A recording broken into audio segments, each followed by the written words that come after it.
لبيك اللهم لبيك لبيك لا شريك لك لبيك لبيك اللهم لبيك لبيك لا شريك لك لبيك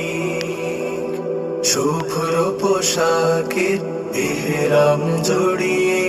আল্লাহর ঘর যাব জিয়ারতে শুভ্র পোশাকের ইহরাম জড়িয়ে